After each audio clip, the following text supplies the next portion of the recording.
Bom, gente, como a nossa conexão está caindo insistentemente, né? Eu vou só terminar com vocês aqui o que ficou para trás, né? Nós já vimos um pouquinho ali da cultura dos povos primitivos.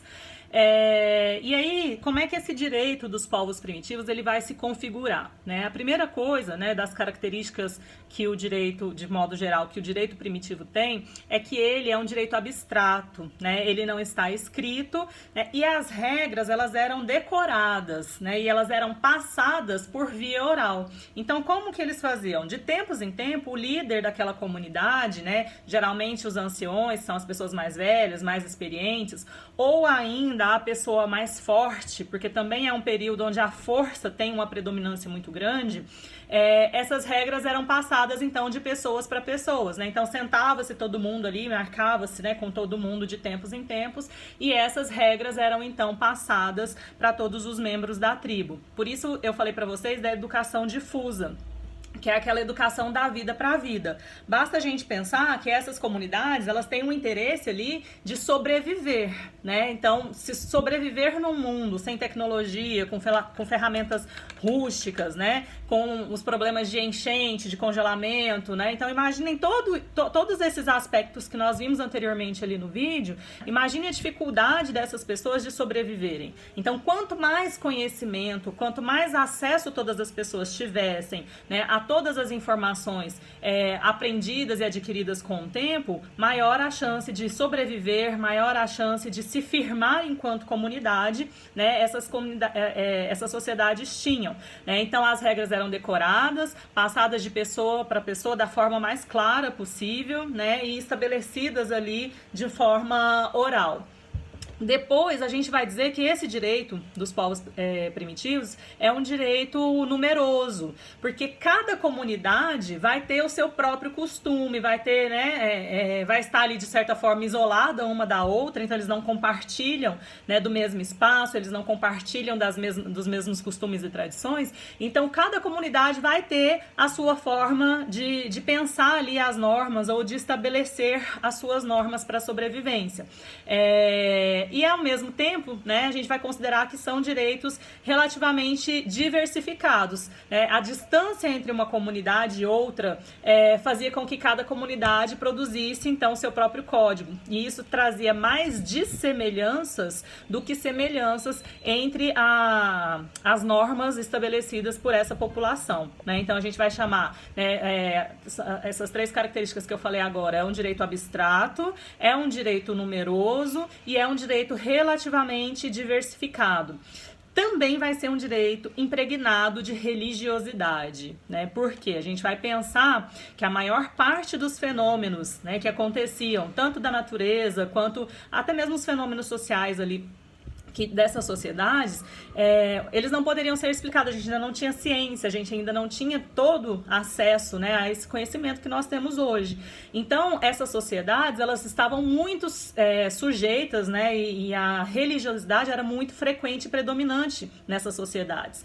E é mais fácil também você pensar que a religiosidade, um ser supremo, né, que transcende a condição humana, ele exerce maior poder de coercitividade sobre aqueles membros do grupo, né? É só nós pensarmos ainda, né, de que forma, por exemplo, a Bíblia, que é um código de leis, né, como ela ainda sobrevive, como ela coexiste com as nossas leis atuais, exatamente por conta, né, dessa...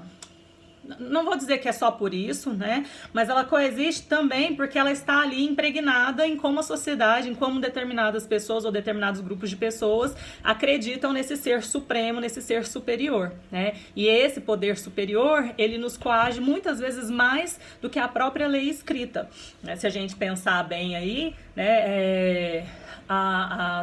Algumas leis aí bíblicas ou, né, as sociedades orientais aí com o Alcorão, com as suas próprias leis, né, muitas vezes elas exercem mais poder de coação do que a própria lei civil, né, do que os próprios códigos de leis que nós temos aí no aspecto jurídico, né. Outra coisa que eu quero deixar claro para vocês é que existem duas fontes de direito para sociedades primitivas. A primeira delas são os costumes, né? Então, o que era tradicional no viver dessa sociedade, como eles conviviam, né? Isso acabava tornando-se uma regra a ser seguida, né? E aí uma reflexão, né? Nós hoje temos como fonte de direito aí, né? Ou nós ainda temos esse tipo de costume normatizando, né? Sendo norma no nosso comportamento. Ora, vamos pensar no cheque. O cheque, ele é uma ordem de pagamento à vista. Mas como é que nós tradicionalmente, né, costumeiramente, tratamos o cheque? Né? A gente tem cheque pré-datado, nos nossos bancos, ele já tem sistema de custódia aí dos cheques para que ele vá caindo nas datas que você pré-determinar. Né? A gente tem aqueles mosquitinhos, né, que você coloca lá no prédio, ou então o bom para, né? E isso é aceito, né, inclusive nas decisões judiciais que nós temos hoje, né? Então é importante nós pensarmos que o costume, ele ainda é uma fonte poderosa, e eu acho que provavelmente sempre será, né, a fonte principal do regramento das normas de uma sociedade. E outra coisa que vai ser fonte do direito das sociedades primitivas são os precedentes, né? Então a pessoa que julga, no caso os anciões ou o chefe daquele determinado grupo, daquela sociedade, né? Elas tendem a decidir ou manter decisões que já tomaram posteriormente ou que os seus antepassados, né? Ou o ancião passado já tinha proferido.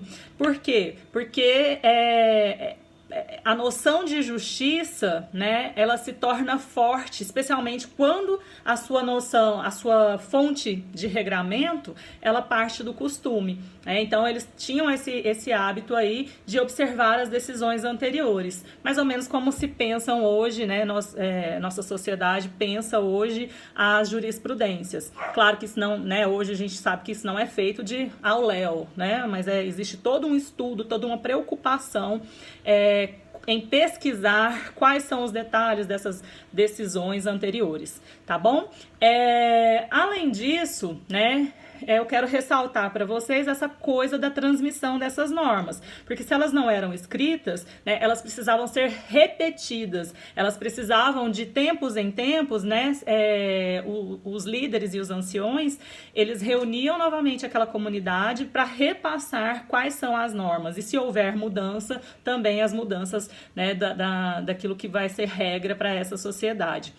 E também a questão dos provérbios, né, dos adágios, eles também usavam isso para que a sociedade pudesse conhecer as normas, né? O provérbio, ele vem com esse peso. É mais fácil você lembrar de um provérbio do que um código seco, né? Do que uma lei que está ali mais num caráter impositivo. Então, é isso que eu tinha para falar para vocês hoje.